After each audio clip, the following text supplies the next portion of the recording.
Hi everyone! Kumusta kayo? My name is Angelo and mag-uusap na naman tayo about skincare, and skincare. So, make sure to keep watching. So for this video, back to basics ulit tayo as we talk about skin cleansing, specifically how to choose the right cleanser or face wash according to your skin type. Now, a common concern of people when using some face washes is usually either masyado raw silang nahihinaan sa face wash, parang hindi raw siya satisfying, or masyadong humahapde or nai-irritate daw yung skin nila from their face wash. And actually, pareho silang valid na concerns, pero both of these just mean one simple thing, which is hindi compatible yung cleanser nila to their specific skin type. So in this video, we will be addressing exactly how to find the right cleanser na suitable for your skin type, along with some product recommendations. Also, a small portion of this video is in partnership with Ellana, pero marami pa tayong ibang mga brands ng cleansers and face washes na pag-uusapan para marami kayong iba't ibang mga options. So that being said, wala nang any, let us begin. Alright, so let's start with one of the skin types that really requires you to pay attention to the cleanser na ginagamit mo, and this is for those na dry, irritated, or sensitive skin. So kung yung skin type mo is one of these three, then cleansing can really make or break yung mangyayari sa skin mo sa mga susunod na steps ng routine mo, so you really have to be careful. Meron kasing ibang mga cleansers na kahit low pH sila, minsan na-overstrip or na-overdry pa rin nila yung skin natin, which can of course cause irritation. And as we know, kapag na-irritate yung skin mo, mahihirapan ka na talaga to move forward to your next skincare steps kasi kahit anong product ilagay mo sa skin mo, medyo humahapdi na talaga siya. So it's very important to choose a cleanser that's not only gentle, but will also help nourish, strengthen, and protect your skin's natural moisture barrier. And most of the time, you will find these in two types of cleansers, which are number 1, gentle skin cleansers, and number 2, milky cleansers. So unahin natin yung mga gentle skin cleansers. Yan yung mga alam natin na Cetaphil, Physiogel, Aveeno. Basically, yung mga favorite ng mga dermatologists na cleanser. And the reason why yung mga cleansers na to most commonly associated sila sa mga derma is usually kasi yung mga lumalapit talaga sa mga derm is yung merong mga skin problems. As in guys, hindi lang to yung mga may acne It's also people with conditions like eczema, psoriasis, atopic dermatitis, and so on. And something very common doon sa mga minention kong skin conditions is very dry and easily irritated skin. Kaya talaga favorite ng mga derms yung mga gentle cleansers na to like Cetaphil, Physiogel, and other similar brands kasi kaya nilang i-cleanse yung skin natin with the least possibility of causing a reaction or irritation. Now ito guys, hindi siya foolproof meaning just because gumamit ka ng gentle skin cleanser, it doesn't mean na 100% of the time sure na hindi magre-react yung skin mo. There is still of course that small possibility depending on what your skin is sensitive to, pero ang good thing about our skincare lately is marami ng iba't ibang mga options. So if feel mo hindi ka hiyang sa isang certain brand na gentle skin cleanser, then pwede ka pang mag-try ng maraming iba't iba pang mga brands. So aside from options like Cetaphil, Physiogel, and Aveeno na very good and very kilala na, other options na underrated and affordable from mga local brands natin are face washes like this one from Hyalure, and also itong Luxe Baby. This is their gentle hair and body wash. Now, actually, both of these are very accessible sa mga drugstores depending on kung saang drugstore ka usually bumibili ng skincare mo. Itong si Hyalure, aside from online, you can also get this in some Mercury branches. Meanwhile, ito namang si Luxe Baby, lagi siyang meron sa mga Watsons or online as well. Aside from that, these two are also very accessible in terms of price. So for those na limited ang budget, actually itong dalawa guys, piso per ml or even less ang binabayad mo dito. If I'm not mistaken, around 200 ml yung laman ng mga products na to, and also around mga 200 pesos lang din sila. So very good value na yun. So these are some examples of yung mga gentle skin cleansers natin. But on the other hand, we also have what we call yung mga cream or milky skin cleansers. And actually this one guys, it's not just something na nire-recommend for mga sensitive or irritated skin types, but most especially for those na nagpa-flake or nagkakaroon sila ng mga dry patches sa skin nila. Yung mga cream or milky cleansers kasi na to, they add yung mga tinatawag nating emollients, which are ingredients that help smoothen and soften the cracks sa skin natin. So some common examples of these are number 1, our plant oils like mga sunflower oil, rosehip oil, jojoba oil. We also have yung mga plant butters like shea butter. And we also have yung mga waxes natin like for example yung mga fatty alcohols like cetyl alcohol, stearyl alcohol, as well as microcrystalline wax. Now, a good example of emollients na nilagay sa cleanser to make it like a milky or a cream cleanser is this one from Ellana. It's their Milky Oil Cleanser and Makeup Remover. So ito naman guys, this not only has a gentle cleansing agent which is PEG-7 glycerol cocoate, but you will also see sa ingredients list nito yung mga minimension natin kanina ng mga emollients like for example, rosehip oil, tamanu oil. This also even has ceramides, and all of these can prevent the skin from drying out kapag nagka-cleanse ka. And as you As you can see by the name, this is a 2-in-1 cleanser because you can use it like a regular face wash. Pero if makeup wearer ka, you can also use this on a dry face to remove makeup. And that's what I really like about this. You get a 2-in-1 cleansing product for just 249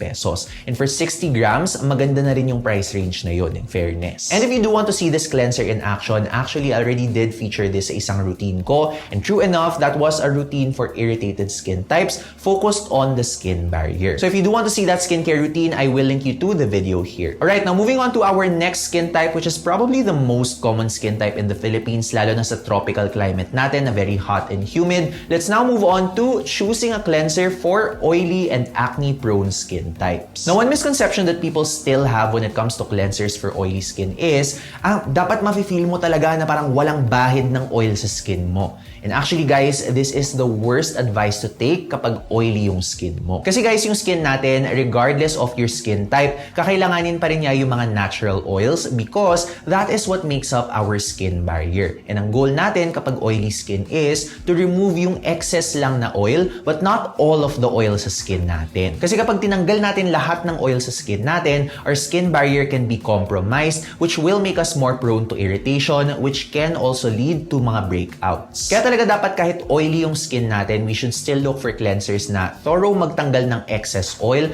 but still hindi i-over-dry and i-overstrip yung skin barrier natin. So when it comes to this, there are usually 3 types of cleansers to choose from na mostly humihiyang sa mga oily skin types, and they are low pH foaming cleansers, low pH gel cleansers, and low pH salicylic acid or BHA cleansers. And manonotice nyo guys, ina-emphasize ko talaga yung low pH kahit na low pH naman lahat ng mga cleansers na nire-recommend ko sa video na to because marami dyang mga face washes na tina-target daw nila yung oily skin pero hindi naman sila low pH. And yun yung mga cleansers na dapat ina-avoid nyo talaga kasi sila yung mga cleansers na tinatanggal talaga nila lahat ng oil sa skin mo which will result in the over-drying of our skin. Na pagdating dito guys, meron akong parang skincare hack na ginagawa to find out if a cleanser is potentially drying or not. Now again, hindi siya 100% foolproof pero most of the time nag-work talaga to for me. So kapag namimili ako ng face wash, what I do first is tinitingnan ko muna yung ingredients list niya. And then I look for 2 specific ingredients. Now take note guys ha,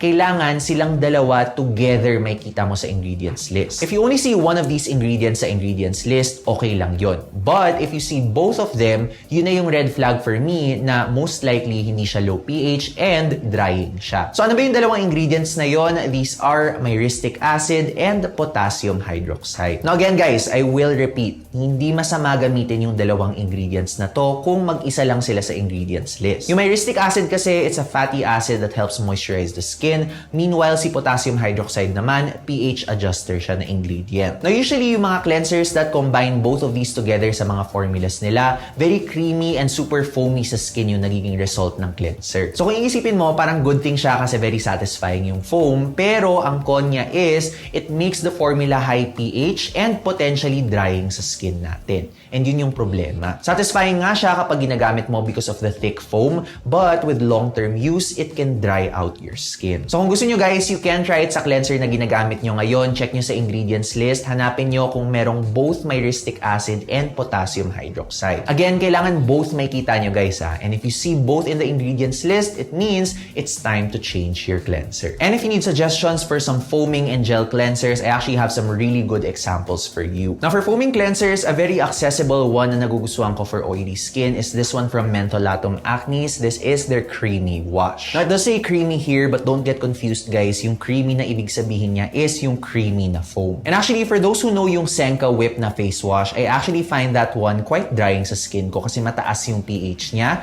And this one is actually a really good low pH alternative to that. This one also creates that very thick and satisfying foam sa skin. But what's nice is this uses gentle cleansing agents like sodium cocoyl glycinate, sodium lauryl isethionate, cocamidopropylbutane, and sodium methyl cocoyl taurate. Plus, this one is also very accessible. You can find it sa mga Watsons and SM department stores for around the same price as yung sa Senka. On the other hand, for gel type cleansers naman, we have another very affordable option from the brand Ellana. This is also newly released from them and it is their low pH gel cleanser. Now this one, ina-advertise talaga nila na low pH to. It has a pH of 5 to 5.5 which is perfect kasi malapit siya sa pH ng skin natin. And of course, it also does use gentle cleansing agents like cocamidopropylbutane, sodium lauroamphoacetate, and decyl glucoside Plus, meron pa siyang mga hydrating ingredients like sodium lactate, sodium gluconate, allantoin, and even lactic acid, which can help maintain our skin barrier's hydration. And my favorite part about this, 199 pesos lang siya for 60 grams.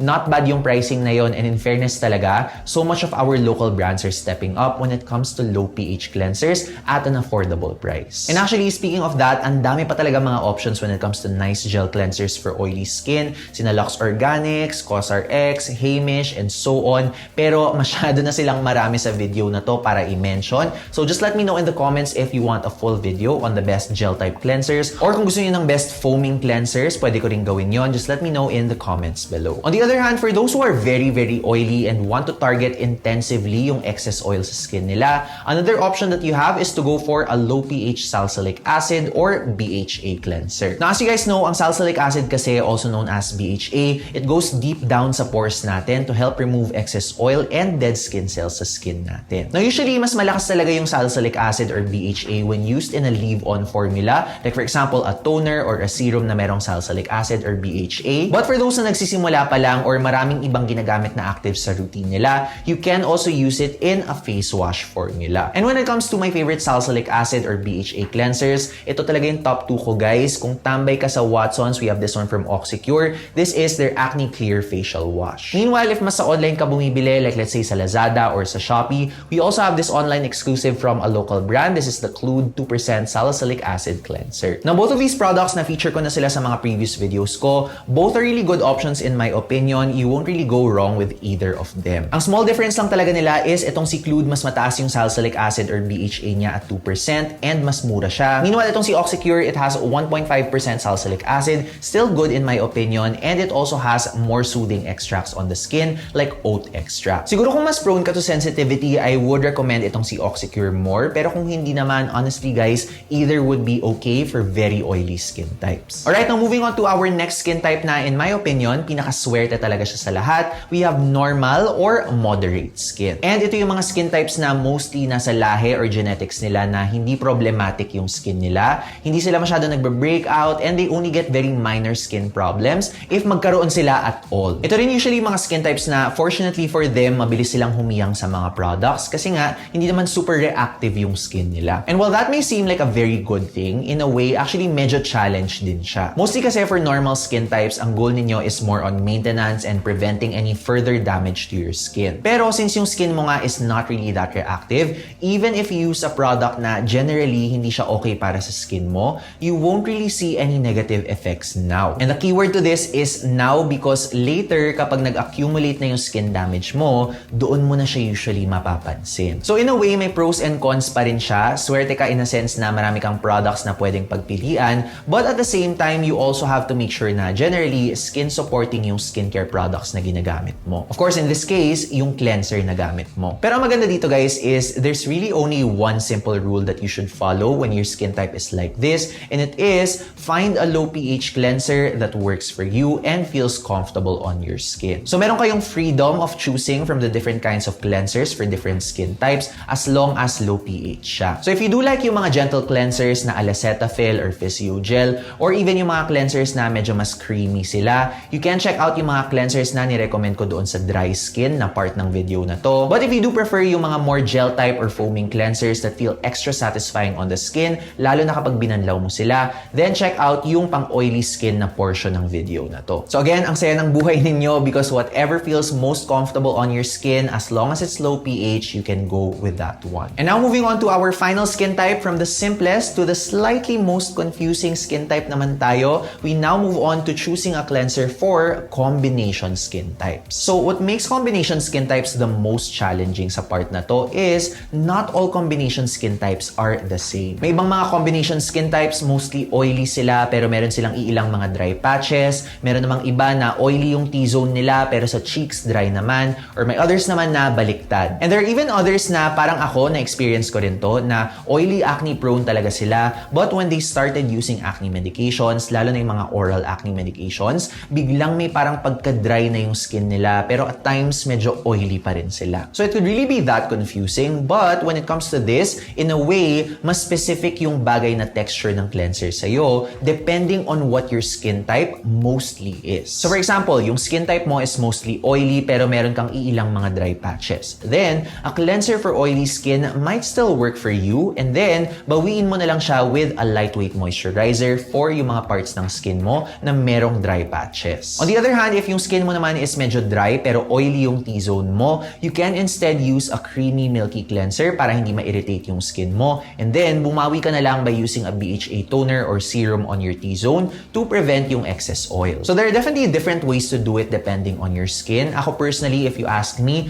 mas nagli-lean towards ako doon sa mga low pH gel or foam wash. Kasi ako guys, combination and acne-prone yung skin ko. But I still prefer to use yung mga cleansers that actually target yung oiliness and acne ko. Kasi hindi naman nag-overdry yung skin ko doon. Minsan nai-irritate siya pero dinadaan ko na lang siya sa moisturizer. Pero hindi siya dumadating dun sa point na parang nagpa-flake or nagka-crack na siya. Now, another really good example is meron namang mga iba na nagsusuot sila ng makeup tapos combination yung skin type nila. Ang ginagawa naman nila is yung makeup remover nila is either creamy or oil-based, which not only efficiently removes their makeup, but also helps nourish yung mga dry areas ng skin nila. And then after natanggal na yung makeup nila, just to make sure na natanggal lahat ng mga residue, they then follow up with a gel-type cleanser para merong clean feeling yung skin, but at the same time, hydrated pa rin and hindi siya na-overdry. So a good example of a combination of products that you can use to be able to do this is itong kay Ellana, itong Gentle Milky Oil Cleanser and Makeup Remover nila, and yung Gentle Low pH Cleanser nila. You can actually use both in a double cleansing routine to remove your makeup and then remove all the residue on your skin,